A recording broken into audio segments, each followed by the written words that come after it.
What you want more than anything is you want to meet people with different experiences. And I've always sort of found you would see things that you would not automatically have come across. Hello, and welcome to the Leaders Council podcast, the podcast that has a soft spot for raising standards. I'm Matthew O'Neill, and in each episode I'm joined by directors, CEOs, CFOs, government ministers, chairmen, and chairwomen. The aim is to discover who these people are, the people who get up each morning and make Britain work. We discuss the innovation that leads to success in this country, and we also get their take on the current political and economic state of the nation. Today we're joined by Alastair Kerr, founder and director of Acre Properties. Alastair founded Acre Properties in 1988, but the business really took off in the mid-1990s when buy-to-let products started to appear. Originally, Kerr and his team started by acquiring studio and one-bedroom flats, but then they gradually moved on towards larger flats, both ex-council and private mansion blocks in West London. By 2009, Acre Properties diversified into houses and property rental companies. Alastair elaborates on their journey and tells the podcast why his firm believes it's important to treat all tenants as if they're brothers and sisters. Alastair, welcome. Welcome. Nice to speak to you. Yes, thank you for coming on the podcast today. Of course, it's a very different set of circumstances we find ourselves under than before when we were first discussing having you on the show, but we're pushed through anyway. So it's been several months since Ace Property was featured in an article in the Parliamentary Review. What has happened in the ensuing months to the firm? Wow. Well, I think everyone uses the term unprecedented, don't they? We're living in unprecedented times where everything you thought about life has been turned on its head, and certainly business life has been vastly transformed. If one had said at the start of this year that you could see a time when shops would be closed, there wouldn't be any restaurants, hotels. Actually, football wouldn't be the national pastime, and actually we'd scrap it. Yeah, someone would have said you're completely off your head. But the reality is, with this pandemic, everything we knew has had to change, and quite understandably so. So presently, I'm talking to you, Matthew, from my office. I still have to provide certain functions, and all my colleagues are doing tremendously well working from remote. So basically, I've got an empty office except for me as company, which is probably not the best company in the world, but hey-ho, that, life must go on. And my colleagues are now dispersed all around London, and one in St Albans in Hertfordshire. But we're all committing to doing our best to make sure that the wheels stay on the enterprise. Now, of course, we're going to talk a bit more in depth about the COVID-19 situation a bit later on in this interview. But before we mire ourselves down in the slightly stressful situation that we find ourselves all under at the moment, I'd like to talk to you a bit more about Acre Properties. Alastair, a lot has happened in the 32 years since you founded Acre Properties. What has changed in the market? But also, what has stayed the same? Okay. Well, what has changed is the way that we communicate with people. I think that's the biggest transformation. Obviously, there's been a technological revolution. If I was just to put out adverts in a shop window, which in a way we could, we'd have no market at all. So the internet changed the world. That's radically changed it. And so communication is the biggest thing. The thing that hasn't changed is the need. And it's been since caveman's days. People need shelter. People need a home. And we are trying to provide, we believe, competitively priced accommodation, whether it's for an individual or a group of individuals, but it's at a competitive price for what it is. Laterally, in the last 6-7 years, we had no choice, actually. We can go into a different discussion, but we had to change the format of the business to helping professional sharers, and it's actually been an area which we've been very successful on. We integrate all the bills into the rent, and that's been a very successful thing for us because there's many, many people who wish to come to London, which is seen pretty much universally as the favourite city in the world, and we're trying to do our best to ensure that people can have a fair share of it. Now, of course, that's a rather interesting development. This idea of professionals sharing accommodation. It's a rather new concept. How long has this been going on, and what does it say about us as a society that we now have professional individuals living with roommates effectively? Well, I can understand that. To put it in context, I came down to London just over 40 years ago. I was very, very fortunate because within about 6 months, I had a deposit, thankfully due to my parents, and I could buy a flat.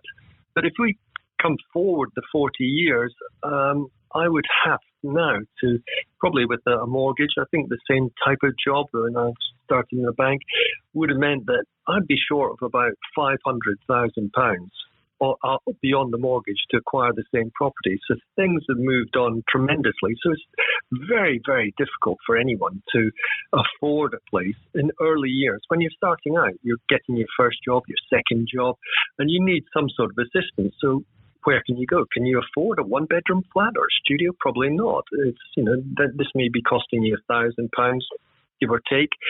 So if we can provide accommodation such as a 4-bedroom flat or a house, which we try and make a very nice lounge and or living room ideally, and there's often the garden, which we try and make functional for both day and night. We'll put lighting out there so people in different times when the climate's right can be better. So it gives people a chance of affordability. They then just pay one amount, which covers, as I say, their council tax, their Wi-Fi, their TV, etc., etc. And so all they have to do really is think how much it's going to cost them in transport to the place of work and back. And that's them getting started. And we have a lot of people, difficult to say, I'm giving an approximation, but probably about 60 to 70% of our tenants refer other people to us off the back of their experience, which is very good. And there's certainly one person I know that's on to their third place with us that moved into different areas. So the concept obviously appeals. Now, of course, you have a rather tight-knit team that has enabled you to acquire a Trustpilot score of 9.9 out of 10. How do you motivate them to achieve such high standards of success? Fortunately, I don't have to resort to any violence. It's just purely, if you have... Well, not yet. No, I think the thing is, you start off with an idea, and you wish that idea to take shape. You can't do it solely on your own. I'm hopefully seen as a leader. So I come out with ideas, and I like to think I come out with good ideas, but I welcome ideas from all parties. And so it's collaborative. So I have been lucky. Circumstances have evolved. For example, I've got several people that I met in different walks of life. One was a building society manager, and unfortunately she was going to be laid off, which was an absolute godsend to me because she's my PR PA. She's fantastic. Another is the operations manager. Known her when I was in banking. She came and joined me and stayed ever since. So it's seeing the qualities of people, ideally giving them a try out. So does it fit for you? Does it work for you? Work for us? And we do it collaboratively. And then if people like it, we say, all right, good. I want you to go away for just say for a week, maybe 10 days. Think over what you've seen. You may think, blast, I wish I'd asked Alastair this sort of thing. So they come back, have another day, and by the end of it, I'll have spoken in the morning, and certainly at the end of the day, to feel is the same circumstances and the motivation on both sides the same. And if it is, then we continue. And that stood us in really good stead. And I've got tremendous bunch of people who've got great skills and the commitment. I think that's what they want to do. No one wants to do a bad job. We're not infallible, but we try. If we make a mistake, we'll really try and front up, make a difference to it. But we do have really genuine people. They're honestly really nice people. I'm proud to have them as colleagues and I guess friends as well. Now, of course, you've mentioned in the past that you have a rather unusual recruitment method. Would you mind elaborating on that for our listeners? Yeah, sure. Well, historically, I started off and I remember the gentleman who was supplying the beds and the furniture initially, I said, "Oh my goodness, so Rob, a gentleman still works with us," and I said, "We really need to have a bookkeeper. I'm getting waylaid with all the paperwork." And he said, "Well, my partner has been doing an NVQ, National Vocational Course in Office Management." So it started off with I met her with her best friend, and they were an absolute hoot. I thought, you know what? I like these ladies. They're so good, and they're so on for doing this part-time that I took them on that sort of basis, and that was a blessing, and that worked very well. So really, when I meet someone, I try and establish, one, is there a likely fit for this company? Are you the sort of person that's going to add something? So often people's personalities are intriguing. Everyone's different, everyone's unique, but sometimes you think, oh, this person's quirky, but in a nice way. I think this might add, not subtract, to the enterprise. So we try them out, and then, as I say, this system is: we meet you, you come in, experience us. It may not be for you, but isn't that great? Because it saves you a lot of time. You may have thought, Matthew, it's not really for me, but I'm not going to think any the worse of you, nor you worse of me. At least we've been honest with each other, and we've saved each other an awful lot of time. And it's the basis of work experience, isn't it? Giving a person a chance to see what work is about, and a good experience can actually be a bad experience because you decide, actually, that's not the route I'm going down. I could have done a 3-year, 4-year degree course to go into something that I would have found out that I didn't like. So that's really how I do it. That's what we've done in the past. Life is getting different. I've got to be honest, Matthew. The way you recruit people is harder. We were doing a lot by referral from colleagues, and that was fine. But we found out that we had a couple of changes that were brought on, and we had to go outside. But again, we wanted to test things out and be very careful about our selection. And so far, we've been pretty much rewarded by that. Well, it sounds like a fantastic way of doing this, and a much more personal way of recruiting people, whereas we're living in a world where so many CVs are now scanned by automated programs in computers.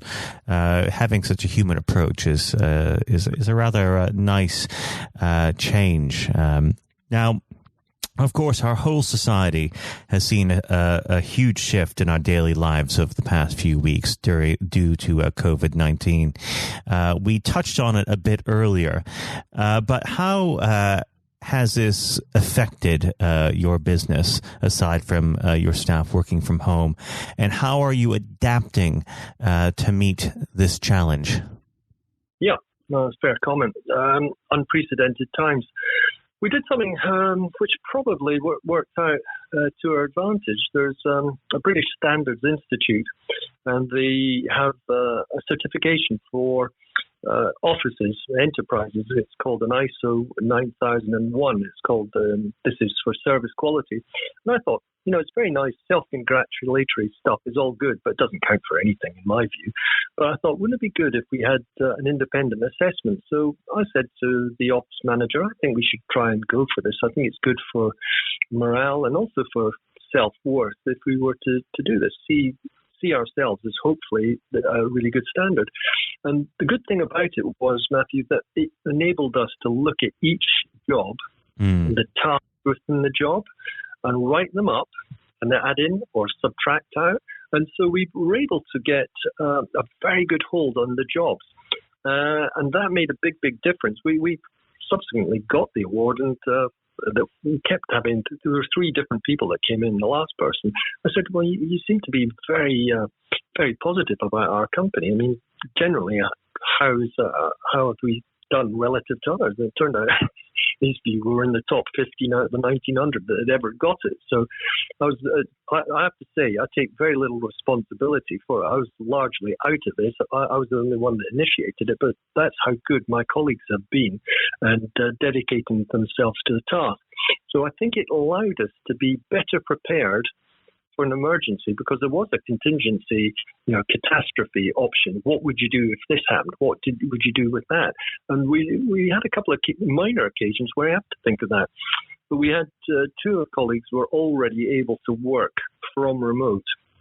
where we're actually logging into the system and onto the market rooms that were coming available. We could upload pictures and images, and also we can do 360-degree tours. So someone in Australia could book a room if they wish to. We prefer to show it, and we have an outside letting team who are terrific people and very personal. The key thing is do not tell anyone anything you don't genuinely believe in. Just tell them the truth. If you don't know the answer, tell them the answer once you do know. So we've got very decent principles. And so what's happened now, Matthew, is that everyone dispersed, but we actually trialed out everyone a day each. So no one was going to be in the deep end without having tried this. Would it work? And then collectively we decided, right, here we go. Let's go in. And we've got a WhatsApp application where it's all integrated.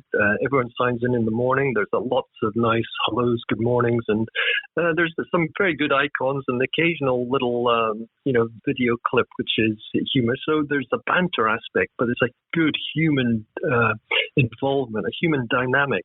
Human interaction. So important. Yep, consideration between people. We're collected, but we are doing surprisingly well. I'm a bit embarrassed to say that I think I underestimated how good everyone would be at this, and they really are coming up trumps.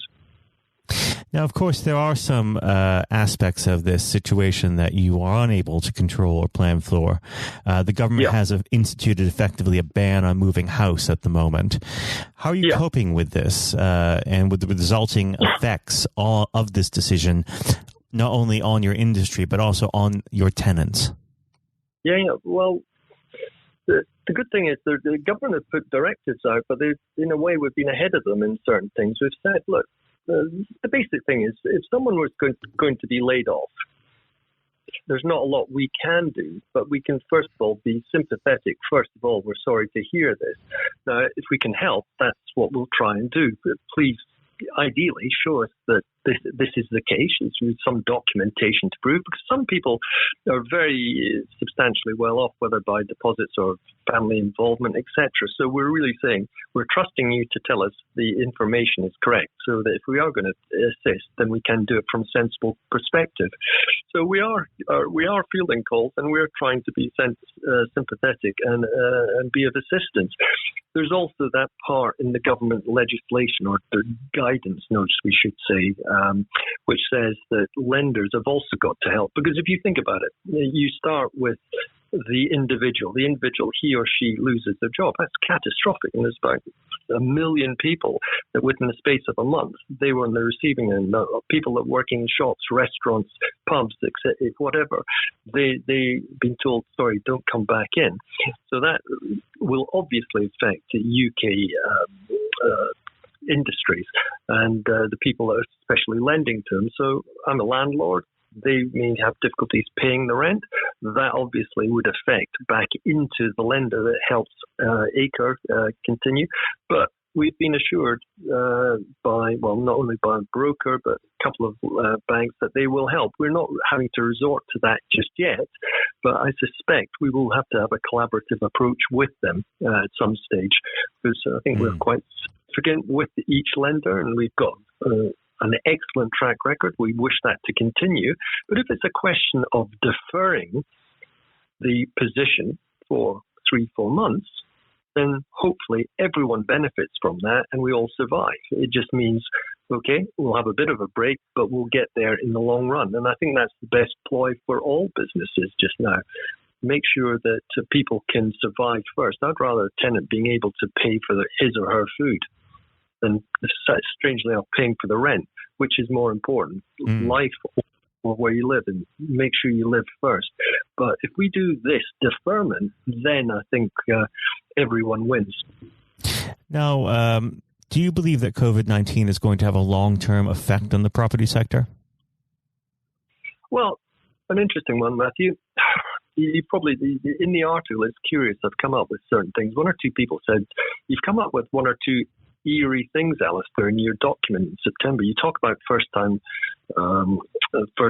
purchasers, and you mention a system that you write the article in February, gets produced in September, and then in November, the government are talking about the same product that you're talking about. You talk about need to assist key workers. Can you see the need to assist key workers just now? Do we have to think about National Health Service? Do we think of all these fine people who are getting the food right through the whole process into shops? Key workers, that's what I mentioned.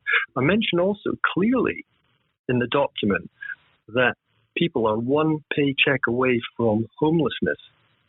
Last month, we had 1 million people that technically, under those criteria, would be homeless. Fortunately, you're living in a society, or they're living in a very caring society called Britain, but it's got the word great in front of it. I think will help people greatly.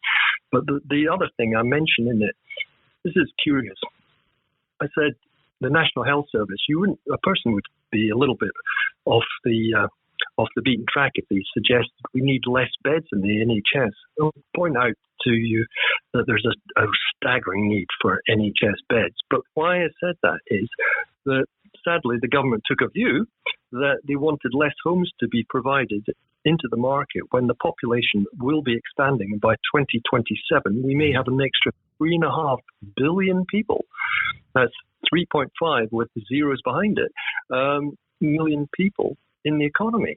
And they said, well, actually, we don't want places being provided. Well, I would say a roof over one's head is pretty essential now. Think of the complications, the mental health issues that could evolve, the overcrowding, transmission of a contagious disease.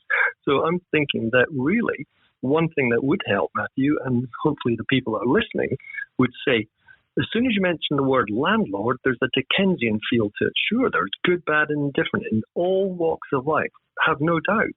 But let's get rid of the bad landlords, people that are really treating people disrespectfully. But we definitely need, with our backs to the wall at this stage, as many options in life and for the future as we can possibly get. I would say, respectfully to people, this rule should be put to the side for now, because in national interest, we need to help people, we need to give accommodation, and we need to keep people having dreams that they can be realistic and keep them alive. People will aspire to having their own places. If they can't at this stage have it, then give them a place which is hopefully affordable and is available to people. So that's one of the things I would say.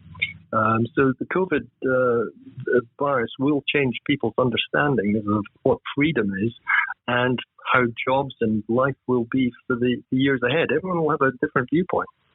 Now, of course, that dovetails in quite nicely to what you said in your piece in the document about Acre Properties having a desire to help the homeless community. What steps are you taking to do this? Well, we do a variety of things. You've probably seen that we do various charitable things. We try helping and sponsor the bursaries for the Performing Arts College, which we have quite a close affinity to, because several of the people that work within the business have had that background training. It sounds strange, or come into property and you've been an actor or an actress, but they're very good at presenting. So we use very good people to help both inside and outside marketers. But as far as trying to help people, we talked about key workers. I wanted to set aside certain rooms for people and subsidized rents. I went to the local fire station and had 3 long conversations, and yet they still can supply people that we would gladly assist to. Also, there was a hospital I approached as well to try and help those. Initially wasn't successful. It got derailed, so I haven't been able to do so as yet. And yet I've had a phone call yesterday about certain students vacating a property very near to one of the West London hospitals, and we're considering taking on nurses for a period of time for reasons. So we're happy to help. And actually, here's an idea. It may be a bit radical, but I don't think it's radical in the sense of, where we are now. We can see as a nation there's 750,000 people have flocked to help the NHS. My goodness, what a loved organisation. And they are in the front line. They're our Army, our Air Force, the Navy, front line, and trying to help. And I think we should be maybe thinking in terms of, often these people, in all ranges of that enterprise, are not paid a gigantic amount. Why can't it be that if someone is providing home dwellings, like a landlord in this case, that maybe a tax deduction is helped or given to incentivize people to help such people. Mm-hmm. Mm-hmm. It's an idea, but I certainly feel it's that certainly an interesting idea. Now, we're starting to draw down on our time together, but I just want to touch on one more point with you. And although it seems like a distant memory at this point, the United Kingdom's exit from the European Union was the only thing we seemed to discuss for the better part of the last 3 years. How will Brexit affect your business? Well, it's a good thought. I mean, we had a lot of people. We generally have around 50 to 60% of the people that we have been accommodating have been EEC citizens. So it's a high percentage. But we didn't see a dramatic change in the composition of those people that were coming to us. So I would like to think, perhaps somewhat naively, that maybe there's a question of fingers crossed and hope for the best. But I would like to think that we will still attract really good quality people. What country in the world would honestly wish to say, if you're talented, please do not come to our country? I mean, we have to be open for business. We have to be, as the word in front of Britain says, great. Let's give great possibilities. Let's allow people who, say, I think I'm fit for the job that's being offered, and I would like to come to Britain, wherever it is. If it's in London, welcome to the world's favourite city. Come in, play your part. And if people have already been here, paid their taxes, then I think they've played their part. They should be allowed to be seen as valuable people in the UK community. So, as I say, I would like to keep fingers crossed that the politicians will recognise that we have got one hell of a talented entity called Great Britain.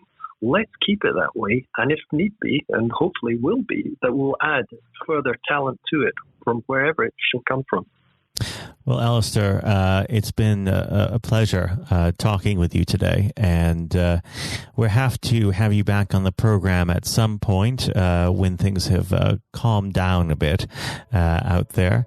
But like I said, Alastair, thank you. You're welcome. Thank you. I hope that you enjoyed our chat with Alastair Kerr, and especially learning more about the challenges facing the sector and how the whole team at Acre Properties are continuing to raise standards. And now, if you haven't heard it before, is Jonathan White's exclusive interview with Lord Pickles. Lord Pickles served as Secretary of State for Communities and Local Government in David Cameron's cabinet before receiving a peerage in 2018. Lord Pickles remains active as the United Kingdom's anti-corruption champion and the country's special envoy for post-Holocaust issues. And of course, he's a keen vexologist. That's flags to you and I. And here it is now. Lord Pickles, thank you very much for joining us today. Pleasure. Now, I'm sure you won't mind me reminding the listeners that you've been involved in politics, both local and national, for quite a number of decades. Indeed, before the days we were in the common market. Given your experience over those years, what thoughts have you had over the last few weeks and months about the current political situation the country finds itself in? Situation is quite dire because we have a parliament that is by and large useless. It's like a bored teenager on a long drive, and it knows what it doesn't want, and it's so bored with Brexit, but it can't agree. So no matter what you put up, it's against it. Are you in favour of a referendum? No, I don't want that. Are you in favour of remaining within the single market? No, I don't want that. Are you in favour of... No, I don't want to do that. No. And are you in favour of leaving without a deal? No, we don't want to do that. So it's against everything, but there isn't enough votes to be in favour of something. And it could be by the time this podcast goes out that Boris has started on the process of the bill, because we'll be voting on that today. But even then, what people don't seem to understand, this is not the end of Brexit. Right. This is barely opening the door of Brexit. We've got years of negotiations about trade agreements, relationships with Europe. putting down pieces of legislation. We get our agriculture, our fisheries, our financial service into place. Brexit is going to go on and on and on and on. Forward to it. I'm sure we are. Now, the question is, I should actually remind listeners that we are talking on the day that the second reading of the European Withdrawal Act will take place. So, as we speak, we don't quite know. As well, perhaps like the government front bench don't know what's going to happen. You compare Parliament to a petulant teenager. What do you do to a petulant teenager to sort it out? Is there a chance that it will see sense and push this through this bill without wrecking amendments? Is there a chance it will vote for its own for a general election? How do you see this playing out at the moment? The sensible thing will be to put this deal through, because I've always been of the view a deal is better than no deal, because this is just the beginning. In order to start the process of Brexit, start the process of the United Kingdom taking over powers that it's not really exercised for 40 odd years, the smart thing is to get this thing through now. But in a way, it's not about Brexit itself. If there was a free vote, this deal would have gone through. Mrs May's deal would have gone through. But it's about politics. It's about a Labour Party that thinks it has a chance, trying to make the Prime Minister, whether it was Theresa May or Boris Johnson, look as though that they are in office but not in power, of delaying as long as possible. There's a lot of talk about an election in the autumn, maybe back end of November, beginning of December, something for us to look forward to before Christmas. It's beginning to look less likely. It's beginning to look as though they might want to drag it into spring to get as far away as possible from the rather decisive moment that Boris came back with a deal. We have to remind ourselves that nobody thought he could deliver a deal, and it has quite shocked them. And if you remember, all this process went through in order to ensure that we're left without a deal. When we have a deal, suddenly, well, no, it's not that kind of deal. We don't want that kind of deal. We want something different. I think the vast majority of people in this country, whether Remain or Leave, now would be very satisfied for this to come to a amiable conclusion. And as you correctly just said, because when it does come to those in the opposition that claim to want this to end, and then introduce wrecking amendments that introduce new objections to it, the general public are getting quite frustrated. But you've got to understand that quite a lot of people don't get beyond a small area within Westminster, sometimes cliche referred to as the Westminster bubble, and go back to their own patch. Now, by and large, everybody hates their MP, except when they're at home, doing the fairs, wandering around, helping people. So they, in a way, they're cosseted to that great, which I feel is coming as a tsunami of change. You were, of course, MP for Brentwood for 25 years. Absolutely. What would you? I mean, of course, you resident there as well, despite being a proud Yorkshirean, obviously representing a good Essex seat. What would you say to your old constituents right now? Hang in there; it'll be all right. Well,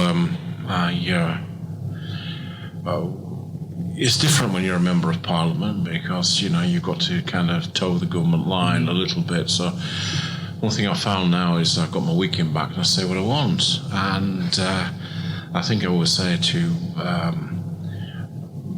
our constituents is that it is pretty hopeless down there.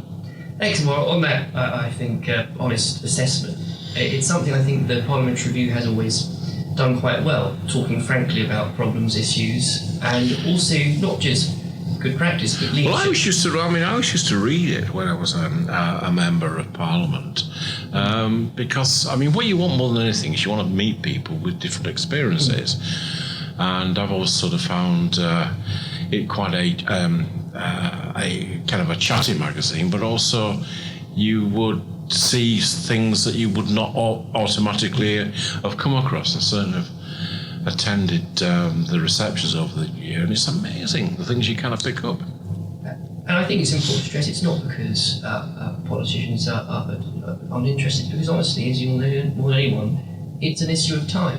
And to be able to have a channel and a platform where you can keep communication lines between businesses, schools and policymakers is so exceptionally important. I think so, and and it's important that it's beholden to nobody. People, pay to be part of the publication, pay to be members, and it's a way of not beholden to government, not beholden to anything. Now, echoing the words, of course, your fellow Chairman Lord Blunkett has said, what some might not know is that you started your political journey perhaps even further left than David Blunkett. Absolutely, I was a communist. Now, what was it? At the age of 14, I was bought the Trotsky's History of the Russian Revolution, and I read it from cover to cover. I tried to read it a few years back, and I just couldn't follow anything. Oh, so I was going to say perhaps you might know the minds of the show front bench better than they do themselves. From my position when I first joined, I would regard them as recalcitrant running dogs of the capitalist system. Now, what was it that moved you from radical Marxists to running the only inner city council controlled by the Conservatives in the 80s? Well, I was very young, and I was fascinated by what was happening in what was then Czechoslovakia and Dubček, and the revolution that was taking place there inside communism, and the way in which he was repressed by Mr. Brezhnev, and the tanks and taking over. I was so angry. And I'm 16, remember. I'm really angry. And I thought, what's the most outrageous thing I can do? I will join the Conservative Party as a protest. And I kind of sticked around, and my family thought it was the funniest thing that ever happened to it. I was Eric the Tory. And I think you announced this quite grandly as a grand protest. I did indeed, but I kept going down, and it was an exciting time. People were developing the ideas of what the Conservative Party should be. Selsdon man, even Heath looked radical. We had different ideas, and it eventually clicked. And at some point, I became a Conservative, and that was 51 years ago. I think I'm definitely 100% a Tory now. Through and through. Through and through. Although I do know the story, most people might guess that a dialogue Conservative like yourself would have perhaps a portrait of Mr. Thatcher or Mr. Churchill in their office, but who is it that you have? I'd Che Guevara. Which I always had him over my left shoulder for visitors, and they always used to you see their eyes going up and thinking, who, can't possibly be it. Someone asked me if it was Desi Arnaz. I thought it was married to Lucille Ball. But no, the reason I did that was to remind me and to remind my officials that without constant vigilance, the cigar-chomping commies would take over. I'm sure David Blunkett was in the room to reply to that, actually. But in that long journey, you eventually ended up, of course, in 2010, doing something most Conservatives would never thought they would have to do, but in a coalition government with, of all people, the Liberal Democrats. That's right. Now, something I think perhaps today more than ever, people and our politics seems to be almost wholly determined on how we voted in a referendum 3 years ago. Yeah, the most normal thing would happen after something like that would be the country would come together, and if anything, we're more divided. I thought working in the coalition, I'm proud to have been part of that coalition. I'm proud to have worked alongside the Liberal Democrats, who I think realise that, like all minority partners in a coalition, they would suffer at the polls. Do you think we've lost the ability recently as a people to work with those that we might disagree with on issues more than we used to? I'm not sure that's right. You can see various members of the Conservative Party working closely with Liberal Democrats and Labour to defeat their own government. But it's not a thing I think I would want to encourage. Quite. And I should remind listeners, we are recording this in Victoria, just over the road at Cardinal Place, a fantastically new development site, which wouldn't have been there without some of your legislation. What was the proudest? I personally approved it. Absolutely. What was the proudest moment, do you think, in serving Secretary for 5 years? It's my actual proudest moment. We did a thing called Troubled Families, which was the first centre-right attempt to deal with poverty and to deal with difficult families that were causing a disproportionately large amount of call upon the state, and it was on the basis of tough love. It's on the basis of getting people into jobs. It's about dealing with the kind of the family as a whole, not just one or two individuals that were having a problem. And I'm pleased that it's continued. And since, I should very much stress that since, of course, you're stepped down to being an MP, you do have your weekends back, but that's not to say you haven't remained very active and very busy.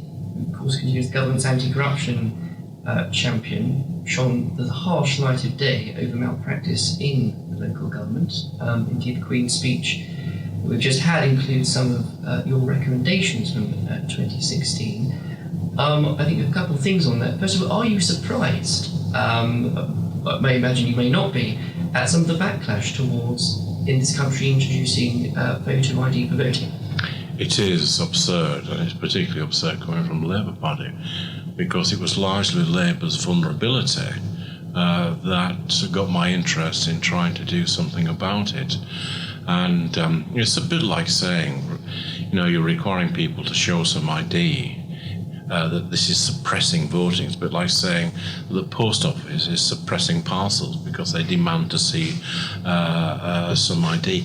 I think they've got a bee into their bonnet that this is something like that goes in the state to repress. It's not. It's about giving confidence to the system. Now, the Electoral Commission and foreign observers have warned us for such a long time that our electoral system is vulnerable.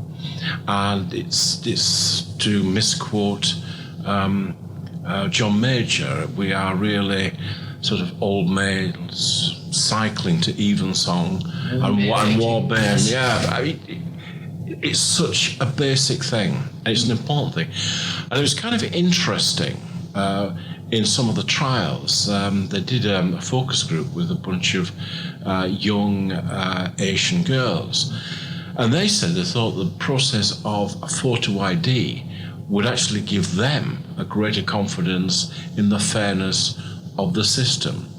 I make all kinds of recommendations to stop postal vote harvesting, to stop various fraud taking place, to stop intimidation at counts, to stop intimidation outside polling stations. And I think you referenced it earlier, the Westminster bubble. A lot of the places where this occurs and the places where this does go on are places where perhaps many members, many people in the press don't usually go to. No, they don't. We saw a YouGov poll that said the overwhelming majority, well in the 60%, thought this idea was sensible. Yeah, and I imagine you're quite proud that recommendation is in the speech. Yes, I mean, I'm a bit frustrated they didn't do it sooner, but nevertheless, I'm very happy that they are doing it. It's as if the government's time has been taken up by something else and we've not focused on anything domestic. Absolutely. But with a man, though, with his roots in local government, do you think, and how much you've worked with that report, especially looking at them carefully, how would you rate our current state of local municipal politics? Local government's very good. I mean, local government, don't get me wrong, it's by and large corruption free, and it does a remarkably good job. And it was, in truth, my worries about local government and that these measures were brought in. I don't believe the fraud is big enough to be able to take a parliamentary seat, but it is big enough to take a council. And if you are negligent, uncaring about the probity of the poll, you're likely to be equally negligent about the awarding of contracts to your friends. So it's all past that. But look, government is a very enduring part of our constitution. I got a bit stick because we had to take some money from them, but by and large, they survive very well. Excellent. Now, beyond obviously that work, you're also, of course, the British envoy for post-Holocaust issues. Yeah, sure. I think very dear to your heart. I know you've done some fantastic work recently, including with obviously former Shadow Chancellor from the Review, Ed Balls. Would you mind, if you could just let the listeners know what projects you are working on with that and really the importance that has to so many communities around the country? Well, I used to be very unpleasant about Ed Ball, and he used to be very unpleasant about me. But I found working with him remarkably easy, and we've not had a single row in 2 years, and by now we're beginning to be able to finish each other's sentences. We're building a memorial to the Holocaust next to Parliament with a learning centre below it, and the reason why the Prime Minister chose that site is that it was David Cameron, and he wanted to ensure that when people left the memorial, they would look and see Parliament and recognise that it was the last bastion against tyranny. But more important, to remind people who work in Parliament that the legislature has a choice. It can either protect its citizens or it can oppress its citizens. And we do know that that it was a compliant legislature that brought in the Nuremberg laws. And at a time when there are parts of Europe that are seeking to rewrite their history and seeking to see themselves as only the victims of the Nazis, I'm determined that we should tell the truth in an unblinking way. We are, I suppose, at a critical crossroads when the last survivor is likely to be no longer with us within the next decade and a half. And at that point, we do know that history starts to be reassessed. I think it was Simon Sharma that talked about this. And he was referring to the French Revolution. And of course, most of the books written in the 1850s are the ones that have shaped our view of the French Revolution. But the difference is this, that slightly over 100 years ago, my grandfather Edgar grabbed hold of his Lee Enfield and walked out of a trench in the Somme and walked towards the Germans. And within a few minutes, most of the people he'd been brought up with, most of his friends were dead. Nobody doubts that he did that. But there's a whole industry out there that doubts that the Holocaust took place. So that's why it's important that we help frame that narrative. And you referenced as well, it's so important, especially at this time of history, so many years afterwards, that young people in schools get the correct education about it. How do we compare as a country in doing that compared to some of our European friends? We I think, compare remarkably well, and particularly because we've got a mixture of things. We ensure through the lessons of Auschwitz that 2 pupils from every secondary school go to Auschwitz each year, that they have a preliminary meeting, a visit and a wrap-up. We ensure that Holocaust Day is remembered in January. Now, I can remember starting that, or I'm not starting it, but being part of a foot soldier of people that put it together. And, it was like one man and a dog, but now it's quite a massive, it's a massive event. So I think we are quite good at remembering that. I think where we perhaps do need to have a wider understanding is beyond the death camps. And we need to kind of understand the Einsatzgruppen, which was the roving murder squads, how important they were. You were more likely to have been shot in a ditch than to end up in a death camp. The hinterland of that is Lithuania, where I was last week, talking to colleagues and through Belarus and the Ukraine. And it's really important that we ensure that we register where those death sites are. And I think certainly, and I'm going to sit down next to speak, which hopefully won't be too long away. It's something I think we'd be very happy to keep updates on how that project is going, because it's so important and people do need to be aware of it. Looking to the future, though, I imagine we're actually very content and happy. The former Prime Minister, friend and colleague David Cameron just released his book, and you came quite unscathed from it. I came out, he was very nice about Yes. it. I even bought the audio version because he was reading it, and he obviously, but there was a fair bit of affection, and I'm rather glad they left out one or two of the other embarrassing things. Maybe not this time. Yeah. That's, but it's important, I think, and I'm conscious of the time. But I think it's important that today people have become so perhaps caught up in what's happening in this country regarding Brexit. Looking to the future, what would you say that it's a positive thing that this country has to look forward to? Well, we're a large trading nation. We're a large economy. We're a liberal democracy, and it would be good to get through Brexit over the coming years, and it would be good to start to look at some of the social issues that we need to tackle. Those have been left behind by our economic progress, and it will be good to see some solid investment in this country, both in terms of its infrastructure, but also in terms of the way it operates as a democracy. And I know that's going to be a huge focus of the next review. Pickles, thank you very much for joining us. Thank you. As always, it's been a pleasure interviewing and learning from our guests. I hope that you all enjoyed listening. Until next time, let's raise a glass to raising standards. Goodbye. Thank you for listening to our podcast. You can find every episode on iTunes, YouTube, and Spotify. The views expressed by each guest in the podcast are their own. They do not represent the opinions of the Parliamentary Review, Westminster Publications, Lord Pickles, Lord Blunkett, David Curry, or any other guest on the podcast. If you'd like to know more about the Parliamentary Review, please visit www.theparliamentaryreview.co.uk.